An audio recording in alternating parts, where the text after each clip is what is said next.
Salut à tous, bienvenue dans ce troisième épisode de Sous la couette avec Marie. Et Arman, du coup. On se retrouve du coup aujourd'hui pour un épisode un peu particulier Très spécial. où vous nous avez posé beaucoup de questions sur la dissociation des corps et du Et du cœur. cœur. Est-ce que cela est possible ou pas? Voilà. Alors, comme c'est un sujet très sensible en lien direct avec le libertinage et les relations libres, on tient avant toute chose à préciser que tout ce qui va être dit dans ce podcast nous concerne. C'est ça. C'est vraiment notre vérité à nous. Et voilà, pas universelle. Donc vraiment, c'est nos limites, nos règles, nos expériences et anecdotes. Voilà. Il y a forcément des choses qui vont vous surprendre, vous choquer, en bien ou en mal. Mais voilà, ce n'est pas la vérité, comme elle le dit, universelle des libertins. Qu'on le répète, on ne souhaite pas avoir cette casquette de représentant du monde libertin. Ou de porte-parole, c'est vraiment pas notre but. Nous, on vous communique nos expériences et si ça peut vous faire kiffer, ben, on est là pour ça. Voilà. Et puis ça peut en aider certains, voilà, également. Exactement.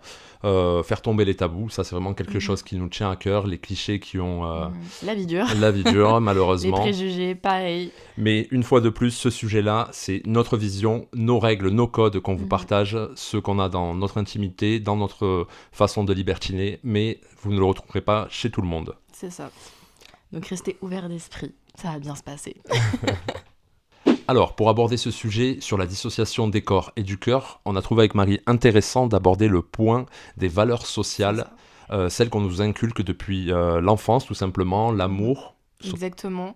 Comme quoi, bah, du coup, c'est deux personnes qui s'aiment, qui se doivent fidélité. Donc ça, c'est absolument ce qu'on nous inculque depuis tout petit. On le voit surtout aussi dans les films, les livres. Voilà, il n'y a pas beaucoup... Et on assimile forcément le désir d'un autre, extérieur à notre couple, à du danger. Même des fois, on parle de désir, mais ne serait-ce qu'un simple regard, pour certains, ça peut représenter un danger. Donc, c'était la question déjà qu'on s'est beaucoup posée quand nous, on a commencé le libertinage, qu'on a eu des avis extérieurs sur ce qu'on faisait. Des gens qui nous disaient, mais vous vous aimez pas, c'est pas possible, vous ne pouvez pas désirer quelqu'un d'autre si vous vous aimez. C'est ça, on a reçu beaucoup de jugements. Et c'est vrai que nous, on était en fusion voilà, avec ce qu'on pensait, on était à l'aise avec nos idées, on en a beaucoup parlé. Mais c'est vrai que le regard extérieur qui disait « oulala, danger, faites attention, ça va mettre en péril votre couple ». Ouais, c'est quelque chose qui est beaucoup revenu et qui revient encore d'ailleurs des fois dans certains messages, après certaines vidéos qu'on poste, les gens ont du mal à croire en fait qu'on puisse être amoureux et pourtant avoir du désir pour quelqu'un d'autre sur l'aspect charnel. Maintenant, voilà, la partie la plus compliquée et qui n'est pas donnée à tout le monde, et ça on l'entend, on ne parle pas de normalité, on ne dit pas que ça doit se faire comme ça, c'est notre façon de faire, mais il est possible en tout cas de dissocier les deux pour certaines personnes, comme il est totalement impossible de le faire pour d'autres. Et ça on en a bien conscience. C'est ça. Du coup, on va préciser en faisant un petit point sur relations libres et libertinage, quelles sont les différences. Donc, pour bien commencer les choses, c'est que le libertinage, c'est une activité qui se fait à deux. Voilà. Peu importe la pratique, on vous les a déjà cités, on va pas le refaire, que ce soit du côte-à-côtisme ou quoi, du mélangisme ou de l'échangisme, ça se fera toujours en couple. Et vous êtes présents. Voilà. La relation libre, voilà, donc c'est un accord aussi commun avec les mêmes codes et règles que le libertinage. En tout cas, elles sont établies au sein même du couple avant de commencer. Vos propres règles à vous. Et vous vous laissez la possibilité de rencontrer des personnes seules sans votre partenaire. Imaginons, vous allez au restaurant en boîte de nuit, vous croisez une fille ou un mec, ça se passe bien, et là, vous avez l'autorisation au préalable avec votre conjoint ou conjointe de vous dire « Ok, on peut aller un peu plus loin ». En revanche, il y a une éthique dans la relation libre qui n'est pas toujours respectée, mais normalement, quelqu'un en relation libre qui rencontre un complice, un futur partenaire, se doit d'informer ce partenaire en lui expliquant qu'il est en relation libre, qu'il est déjà en couple. Et ça, c'est une éthique. Pourquoi ? Pour éviter que la personne en face, qui elle est potentiellement célibataire, se retrouve à s'attacher à cette personne alors qu'elle ne cherche uniquement des rapports charnels et rien d'autre. En fait, on va pas faire espérer une personne pour en fait lui faire du mal. Donc voilà, ça reste une base de respect du coup par rapport aux limites que vous avez fixées dans votre couple, qui est déjà, voilà, vous avez le droit de faire pas mal de choses. Donc on respecte son conjoint, mais on respecte aussi la personne qui devient complice. Dans la relation libre, il faut savoir que certains couples prennent la décision de tout se dire, Ouais. Comme d'autres prennent la décision de ne rien se dire. C'est-à-dire, ok, tu fais tes affaires avec un autre, ça me pose pas de soucis, mais moi je veux rien savoir. Voilà, c'est exactement ça. Et d'autres aiment savoir, connaître les moindres détails, ou en tout cas savoir où est leur partenaire samedi soir, et qu'est-ce qu'ils font, et avec qui. Donc voilà, ça une fois de plus, c'est des règles et des limites qui sont implantées au sein du couple, et qui doivent être discutées bien sûr, bien avant de commencer cette relation libre. Et du coup, c'est propre à chacun, pour le coup. Chaque couple est différent. Et là, on va rentrer dans le vif du sujet, donc dissocier les corps et les cœurs. Est-ce possible, voilà. Véritablement? Est-ce qu'on peut partager, donc je vais te poser la question, Marie, qu'est-ce que tu penses, toi, de ça? Est-ce qu'on peut partager les corps, mais pas le cœur? Moi, je pense que c'est totalement possible. Après, moi, avec ma mentalité, c'est vrai que j'aime bien aussi tout ce qui va être les coups d'un soir. Donc, qu'il y ait de l'attachement ou pas, le côté charnel, il est là parce que ça me plaît. Mais honnêtement, je suis vraiment pas quelqu'un qui m'attache vite aux gens. Je passe très vite à autre chose. Et mais voilà, après, j'arrive à construire aussi des belles relations. Mais j'arrive vraiment à dissocier parfaitement l'amour et les rapports intimes. Voilà. Ça peut surprendre certains, parce que voilà, on va retrouver ce type de langage souvent chez les hommes, mais oui, il y a des femmes qui peuvent être basées sur l'aspect charnel, comme toi tu l'es, sans attache, et tu me l'as d'ailleurs expliqué par le passé, quand tu avais des relations avec qui tu ne voulais pas de couple ou quoi, tu leur disais d'entrée, ne t'attache pas, sinon je fuis. Ouais, ça, c'est quelque chose que tu me disais tout le temps. Moi, c'est quelque chose qui revient énormément, mais quand une personne s'attache à moi, si à un moment ça va mal dans la relation et que je sens que ça la fait souffrir, en fait, moi, je fuis. Je fuis dans le sens où, en fait, pour moi, toutes ces expériences-là, c'est du bonus, c'est vraiment du bonheur à partager. Et quand ça se passe mal, en fait, je veux pas être le vecteur de la souffrance. Du coup, je préfère dire aux gens, ne vous attachez pas trop, parce que le jour où ça va mal, j'ai pas envie d'être la souffrance, quoi. Ok, voilà. Donc c'est une façon. De mon côté, c'est vraiment l'opposé de Marie. Ouais, totalement. C'est vraiment l'opposé. Je vais avoir beaucoup plus de mal en fait à nouer une relation sur l'aspect purement charnel. J'ai besoin, même dans le libertinage, d'avoir cette connexion sapio, ça parlera beaucoup, donc tout simplement d'avoir vraiment une connexion au niveau de l'esprit, au-delà des corps. C'est vraiment la chose que je vais jauger. Je peux avoir vraiment une personne qui me correspond totalement physiquement. Si sur l'aspect mental, je n'accroche pas, si je n'arrive pas à tirer les ficelles de son esprit, malheureusement pour moi, ça ne sera pas possible d'aller plus loin. Et c'est là où justement on a ces deux types de personnes. Ce qui est marrant entre Marie et moi, c'est que c'est deux styles totalement opposés dans la façon de rencontrer. Certes, peut-être que d'un côté... Toi, tu vas chercher l'attachement, tandis que moi, c'est plutôt quelque chose qui va me faire fuir parce que je vais me dire, oula, en fait, je veux pas faire souffrir les gens. C'est vraiment ça. Du coup, on a vraiment deux visions de voir les choses différentes. Alors, je vais pas dire qu'il y en a une plus facile que l'autre, parce qu'en fait, ça dépend de votre nature, on ne choisit pas.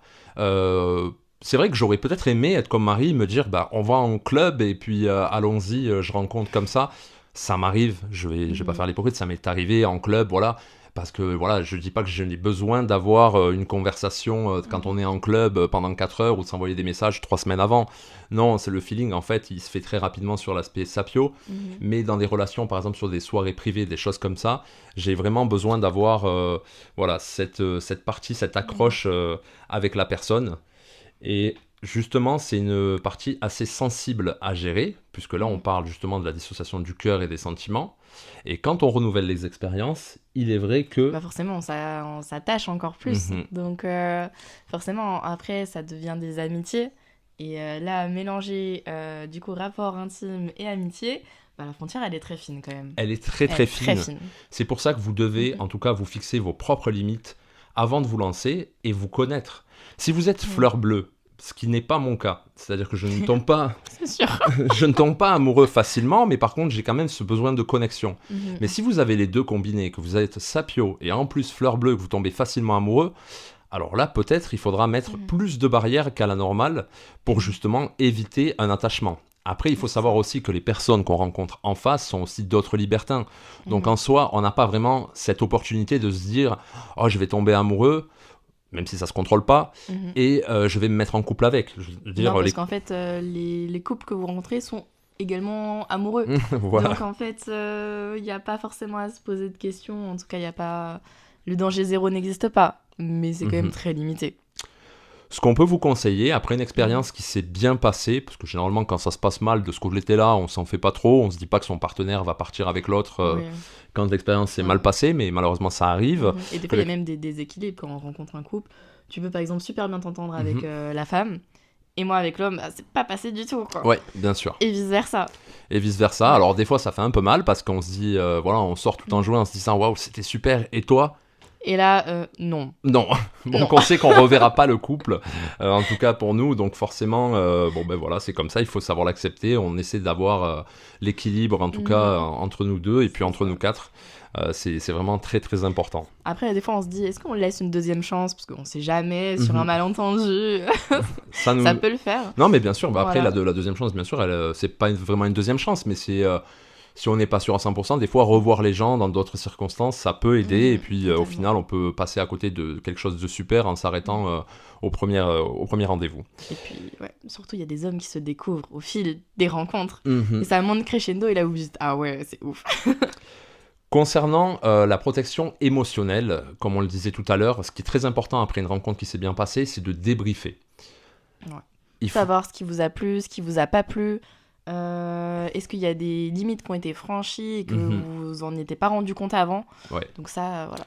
Ça vaut absolument pour toutes les parties, voilà, des rapports. S'il y a vraiment des choses, que ce soit dans les rapports ou émotionnellement, qui vous sont ressorties ou que l'autre vous a fait passer, il est important d'en témoigner à votre partenaire, lui dire, voilà, la personne, elle m'a dit ça, je me suis senti un peu mal à l'aise, ou au contraire, ça m'a plu, mais j'ai peur un petit peu d'enfreindre quelques limites entre nous, qu'est-ce que tu en penses? Mais l'essentiel, c'est vraiment de communiquer là-dessus, parce que oui, ça peut Même arriver. si ça fait pas plaisir. Même si ça fait pas plaisir, le tout est de le dire. Ouais. Vraiment. Le silence peut faire beaucoup plus de dégâts qu'un acte, honnêtement. Donc parlez-en, n'hésitez surtout pas. On va aborder aussi notre façon de libertiner. C'est là que c'est très important aussi de le comprendre, et c'est notre façon vraiment à nous, bien que beaucoup de couples le fassent et l'ont fait avant nous, mais voilà, c'est pas propre à tous les couples, on le rappelle. Nous, on ne cherche pas les relations d'un soir, comme le disait Marie. Moi, j'aime bien, mais... mais à cause de moi? Non, c'est pas à cause. Mais voilà, on va dire que nous, ce qu'on recherche, c'est vraiment le match à 4, même si c'est rare, que c'est compliqué à trouver. Mais en fait, on s'est rendu compte que c'était vraiment les plus beaux moments, en fait, quand on arrive vraiment à trouver une alchimie à 4. Donc le but, pour nous, c'est vraiment d'avoir une connexion et un Pour partage. vous détailler vraiment ça, parce que c'est beau de parler de connexion, tout ça, mais on va vous l'expliquer en détail de quoi on parle. Concrètement, nous, ça ne s'arrête pas au rapport. C'est-à-dire qu'on veut des amis plus avec qui on peut en avoir, mais ça va plus loin que ça. Ça va dans la tendresse, ça va dans les massages, ça va avec dormir tout simplement avec ma complice, Marie avec son complice dans des chambres séparées. Ça peut être passer faire des activités aussi. Des activités, passer une journée, moi avec ma complice, toi avec ton complice, ou séparément. Aller au restaurant avec son complice, voilà. Chez nous, ça va très loin, c'est-à-dire que le libertinage, là, ça s'apparente presque à de la relation libre. C'est ce qu'on se permet en tout cas avec certains couples qui sont devenus des amis. Voilà, exactement. Pour nous, il y a vraiment une évolution qui est faite au cas par chaque couple. Et on se dit, en fait, les limites peuvent être différentes entre chaque couple. On se dit, bah, ce couple-là, ok, on s'autorise à faire ça parce que la confiance, elle est full des 4 côtés, on se sent trop bien, voilà. Et un autre couple, on va se dire, on émet quelques petites réserves, ok, on va placer le curseur là, et puis on verra bien. Est-ce que tu crois qu'il y a un risque de tomber amoureux quand on entame ce genre de relation, tu vois, qu'on aille au restaurant ensemble avec nos complices, qu'on ça s'arrête pas à simplement des rapports, qu'on soit là à se faire des papouilles, à des massages, à passer toute une journée à regarder, par exemple, la télé ou à aller promener ensemble dans des lieux publics. Est-ce que tu penses pas qu'il y a un risque de tomber amoureux? Bah, le risque zéro n'existe pas. Maintenant, moi, pour le vivre, honnêtement, je me verrais absolument pas tomber amoureuse de quelqu'un d'autre. Au contraire, je me dis, en fait, l'herbe, elle est pas du tout plus verte ailleurs. Puis je suis tellement dans un état d'esprit où je suis heureuse dans ma vie, heureuse parce qu'on est ensemble, et parce que tout ce que je vis, ça me plaît, mais on le fait à 2. Et du coup, je sais que ça, je le retrouverai pas avec quelqu'un d'autre. Parce que c'est propre à nous. Du coup, pourquoi aller se dire, je vais aller tomber amoureuse de quelqu'un d'autre? Parce que vous savez directement que ça sera différent, en fait. Je t'aime, toi. Mais C'était la petite parenthèse mignonne de Oh, du il va podcast. lâcher sa petite là. Non, du tout, non, mais c'est super ce que tu dis. J'avais pas rebondi là-dessus, mais une chose importante, c'est que quand vous passez du temps avec votre complice, 24 heures, une nuit, même un week-end, vous voyez toujours le meilleur côté de votre complice. Ouais, c'est ça. Que ce soit Marie ou moi, on se connaît comme vous vous connaissez dans votre couple, vous connaissez vos qualités, vos défauts, votre complice. Comme nous on le fait, on montre notre meilleure facette. Il donne le meilleur de soi-même. Mais c'est normal, on veut déjà le meilleur pour notre complice parce que voilà, on a envie de lui faire passer un moment incroyable avec nous. Et c'est des moments tellement puissants que... C'est ça. Voilà, on montre la meilleure version de soi-même. Mais personne ne sait que Marie est une casse-noisette en privé. Ah bon ? Et personne la supporterait. Mais t'es culotté, hein ? Non, mais c'est tout ça pour dire que... Comment ça, je suis casse-boulette ? Casse-noisette. Ouais, les expressions, c'est pas son fort. Non, moi, c'est mémé poussé dans les escaliers, tu vois. Non. Genre, c'est tout. Non, tu m'as dit, il faut pas pousser mémé dans les orgies. Récemment. C'est vrai. Je lui ai dit, c'est dans les orties, Marie, mais bon, c'est pas grave. À une lettre près, bon, ouais, ça va. Ouais, c'est presque ça. Donc voilà, on a conscience de ça, on a conscience de la chance qu'on a de s'être trouvés, d'être ensemble, de ne faire qu'un. Et c'est peut-être presque un petit jeu de rôle, je sais pas ce que t'en penses. De pouvoir se mettre dans une bulle. Je sais pas, on a peut-être tous déjà fantasmé sur une personne, même en étant dans un couple traditionnel, et se dire, waouh, si je pouvais être dans une bulle là, quelques heures avec cette personne et que personne ne le sache. C'est vrai. Et oui, on a tous notre jardin secret, hein, finalement. vivre c'est un humain. instant. Le nier, c'est vraiment... faut pas abuser. On a tous notre petit jardin secret. Voilà. Et pouvoir faire ça, pour nous en tout cas, c'est c'est un petit peu ce jardin secret, s'octroyer, mais avec la confiance totale de son partenaire, avec de la communication, et avec des limites tout de même si chez nous, elles sont quasi inexistantes en termes d'affection qu'on peut donner à nos complices. Je crois que les seules choses qu'on ne s'autorise pas, c'est à verbaliser ouvertement nos sentiments. C'est ça. On peut dire que on les apprécie énormément, mais il n'y aura pas de je t'aime. Non, nous, c'est vraiment ça, c'est une des limites à pas franchir. Voilà. Le je t'aime, c'est réservé à la personne qu'on aime. Et voilà, c'est tout. Mais ça nous est arrivé dans une relation où il y avait un couple qui nous a demandé, qui avait envie de verbaliser ses sentiments et de nous dire je t'aime ouvertement. Autant vous dire que ça m'a refroidi. Oui, alors Marie, forcément, ça... Ah, faut pas me dire ça. Moi, je prends mes jambes à mon cou et floup, floup, floup, floup, floup, je pars. Pour ma part, j'étais surpris et à la fois touché. Parce que, mon côté sapio faisait que j'avais aussi... on peut parler de naissance de sentiments pour cette complice. Mais une fois de plus, dans ma tête, je n'avais pas envie en fait de verbaliser ces choses-là. Je n'avais pas envie de savoir si c'était des sentiments amoureux, si c'était simplement l'excitation des débuts, cette alchimie qui était folle aussi bien dans le charnel qu'à l'extérieur. Et j'en parlais à Marie, mais à aucun moment je lui dis waouh, je crois que je suis en train de tomber amoureux parce qu'en fait, je n'assimilais pas ça à de l'amour. Mais c'était très fort. C'était très fort. C'est fort et on peut avoir des sentiments véritablement pour un couple ou un complice. Mais en fait, il y a une différence également entre sentiments et sentiments amoureux, tout simplement. Bien sûr. Il y a de l'affection. Il ne faut pas oublier que vous offrez quand même la partie la plus intime de votre personne quand on échange, quand on a des rapports. C'est quand même pas quelque chose de commun. Donc forcément, on est humain, on n'est pas des robots. Il y a un lien qui va se créer. Il y a forcément un lien, une alchimie que vous aurez avec certaines personnes, pas du tout avec d'autres. Mais c'est possible et ça peut arriver. J'ai quelques questions pour toi, Marie, pour continuer. Vas-y, déballe. Ok. Pardon. 1, 2, 3. 1, 2, 3. As-tu déjà eu peur que ça crée une distance entre nous ? Non, ça n'a pas créé de distance. En tout cas, j'en ai pas eu la peur. Au contraire, quand on s'est lancé là-dedans, ça nous a, je trouve, encore plus rapprochés. Et ça a encore plus solidifié notre couple.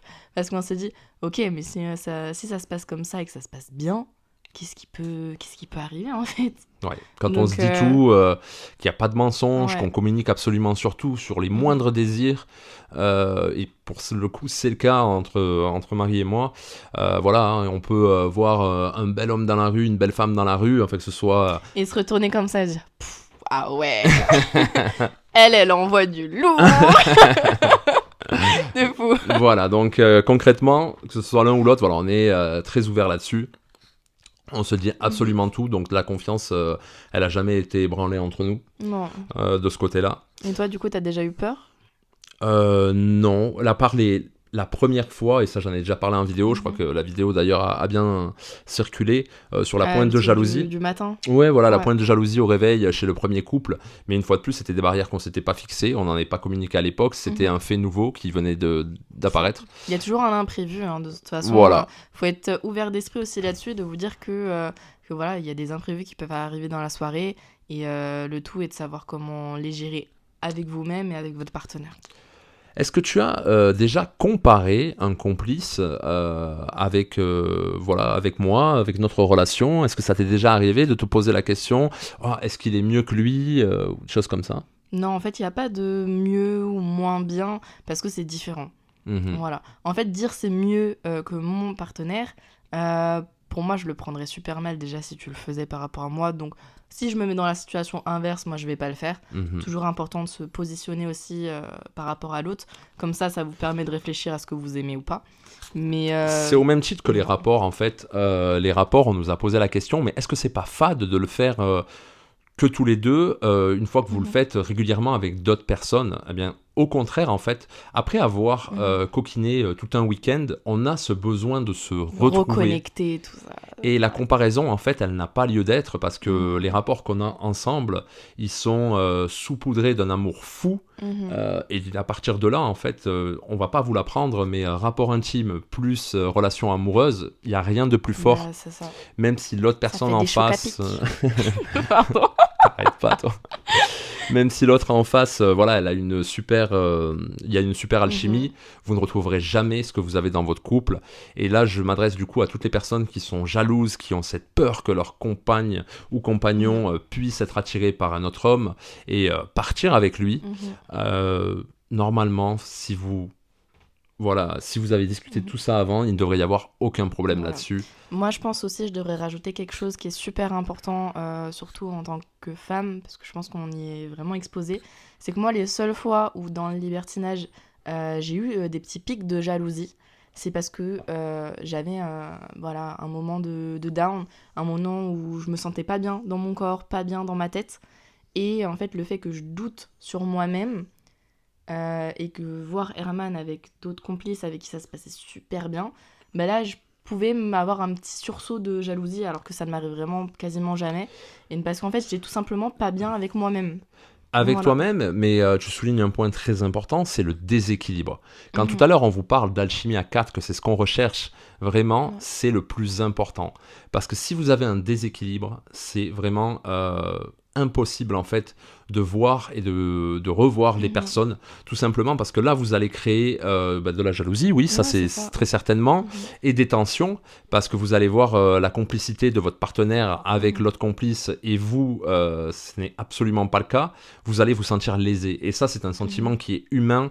Au même titre que beaucoup ont été surpris, vous n'êtes pas des vrais libertins, les vrais libertins ne sont pas jaloux, mais la jalousie est une émotion en fait qu'on a tous en nous. C'est ça. Certains la gèrent mieux que d'autres, certains arrivent à l'annihiler totalement. Et d'autres, c'est un peu plus dur, et en fait, c'est ok, on a le droit. On a le droit, comme des personnes sont plus sentimentales que d'autres, des personnes sont plus axées sur la bestialité, comme Marie. C'est moi l'animal, là, dans l'histoire? C'est un peu toi, c'est un peu toi. Mais c'est des sentiments qui font tous partie de nous, qui sont plus ou moins forts, mais il faut juste apprendre à les accepter, à les gérer surtout. C'est des émotions qui peuvent être compliquées, et toujours en discuter. Et je pense se sentir bien avec soi-même, c'est laisser la porte à ce que ça se passe bien avec votre couple et avec les autres personnes aussi. Il y a un point un petit peu amusant aussi qu'on pourrait aborder dans les relations qu'on a eues et qu'on a encore avec nos amis libertins, dans les pratiques qu'on fait. C'est quelque chose qu'on aime en tout cas, c'est sortir tout simplement avec nos amis libertins. Faire une activité à 4. En public, peu importe ce que c'est, que ce soit aller dans un spa traditionnel, aller à la plage, enfin comme... à la fête foraine. Comme toute activité que vous feriez avec vos amis, sauf que on va libertiner et échanger volontairement les couples en public. Et on n'a vraiment aucune pudeur là-dessus. Nous, on aime bien. Après, c'est pas tous les couples qui le font. Dire que vraiment, vous faites une activité, et puis d'un seul coup, Herman, il part avec sa complice, et puis moi, je pars avec mon complice. Et les gens, des fois, ils nous regardent, ils se sont dit... qu'est-ce qui se passe là? J'ai loupé Alors un des fois, oui, il y a épisode. des gens qui peuvent s'apercevoir de la chose, qui peuvent être surprises.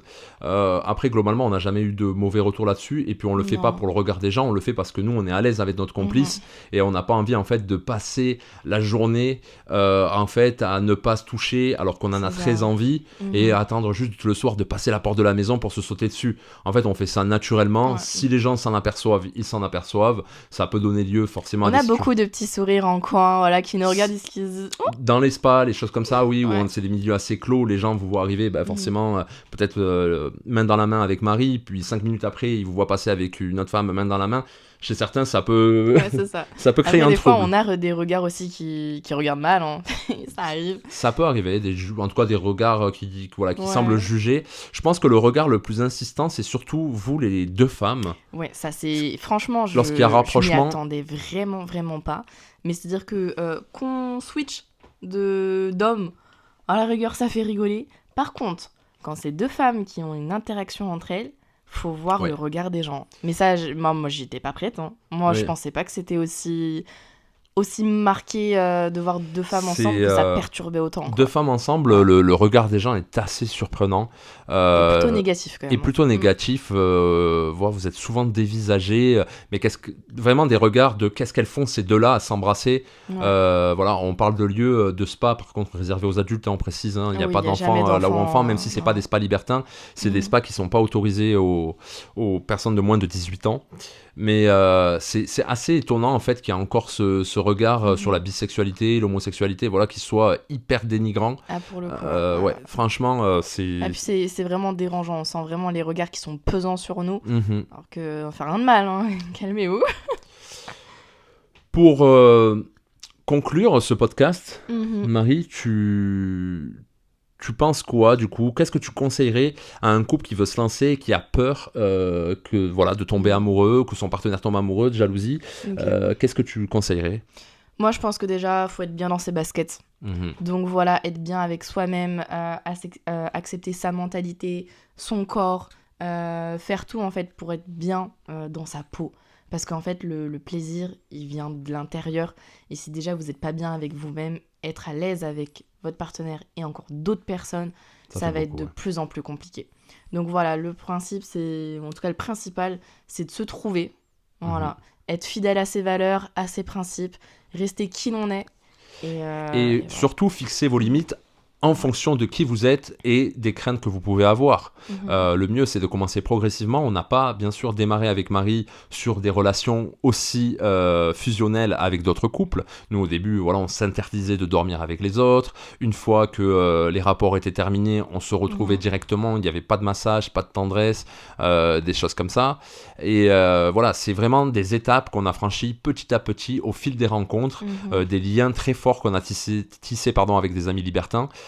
Mais voilà, ça n'arrive pas du jour au lendemain. Et d'ailleurs, on vous conseillerait pas de vous lancer dans le bain comme ça et d'échanger du tout au tout lors d'une première expérience libertine. Donc ça, c'est vraiment des règles qui doivent être établies. Une fois de plus, elles nous regardent à nous. Pas tous les libertins agissent comme ça. Les limites peuvent être aussi asymétriques. C'est-à-dire que moi, ce qui peut m'aller, Herman va pas forcément lui aller. Ouais. Là, je vois un cas concret qu'on a dans notre couple. C'est que par exemple, on fait venir une complice femme avec nous. Herman, moi, il peut rester dormir avec elle et moi, je peux aller dans la chambre d'amis. Ça me pose aucun problème. Mais toi, oui. à contrario, moi j'ai plus de mal, ouais.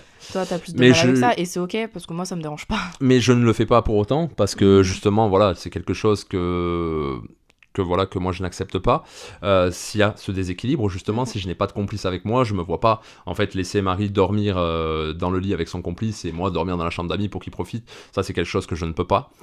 J'ai besoin d'être présent dans l'action et même si elle accepte que moi je puisse le faire avec une complice, je ne le fais pas à cause de ça, parce que tout simplement c'est quelque chose que je n'accepte pas. Si on n'est pas à 4, voilà, mais qu'on dormira ensemble. Voilà, c'est des barrières en tout cas, ouais, c'est propre à chaque couple. C'est propre à chacun. Ouais. Et puis, autre petit détail aussi, si vous commencez le libertinage et que vous avez une mauvaise expérience la première fois, ne vous arrêtez pas à ça. Parce que très souvent, on rencontre des couples qui nous disent que leur première fois, ça a été catastrophique. Ouais. Voilà. Et que finalement, ils vont retenter l'expérience et maintenant, ils sont épanouis dans le libertinage et ils adorent. Donc, la première, elle peut mal se passer. Et vous dire que voilà, ça sera pas toujours le cas. Non. Et continuer. C'est le même principe que le plan A3, comme on a parlé la semaine passée. Voilà, on peut idéaliser une première rencontre, se faire tout un tas d'images, et malheureusement, rien ne se passe comme prévu. Et généralement, au début, vous ne pourrez pas fixer toutes les limites avant votre première rencontre, parce qu'il y aura forcément des imprévus, des choses qui vont vous déranger. L'essentiel, c'est de débriefer ensemble après sur le positif, mais aussi sur le négatif, et ne rien se cacher. C'est le plus important pour pas que ça se répète au fur et à mesure des rencontres. En tout cas, sachez une chose, c'est que la semaine dernière, je crois qu'on vous parlait, on était 20 dans cette chambre en tant qu'abonnés YouTube. Oui. Je crois qu'une semaine après, on approche les 300, ou on a passé les 300. C'est vraiment incroyable. Merci est tellement heureux. Beaucoup. N'hésitez pas, ceux qui ne sont pas abonnés, un petit j'aime, un commentaire. La petite cloche. On répond toujours. Voilà. Et la petite cloche, je la mettrai sur la tête de Marie. Et t'as cru j'étais une vache laitière ou quoi? Bref, ça nous aide beaucoup. Donc voilà, commentez, on répond vraiment à tout le monde. Et puis merci pour tout le soutien. La chaîne, elle vient de commencer et c'est que du kiff. Vraiment, c'est incroyable. Merci beaucoup pour tous vos messages de soutien. Et que vous soyez libertin ou non. Et voilà, vraiment, on sent on réunit tout le monde sur cette chaîne, finalement. Et voilà, on essaie de débattre un maximum avec vous. Votre parole a autant d'importance que la nôtre, c'est pour ça qu'on essaie de répondre à tous vos messages, même si c'est ultra compliqué à l'heure actuelle. Voilà, après seulement 2 semaines de lancement de chaîne, on a déjà une centaine de messages tous les jours où on essaie de répondre à 2, et des fois c'est pas toujours possible, mais sachez qu'on les lit et qu'on essaiera tôt ou tard d'y répondre. Et ça remplit nos cœurs de bonheur, vraiment, franchement. Vraiment, vous êtes incroyables. Donc sur ce, on vous fait de gros bisous, faites de belles bêtises. Et à très vite, sous la couette. Avec nous.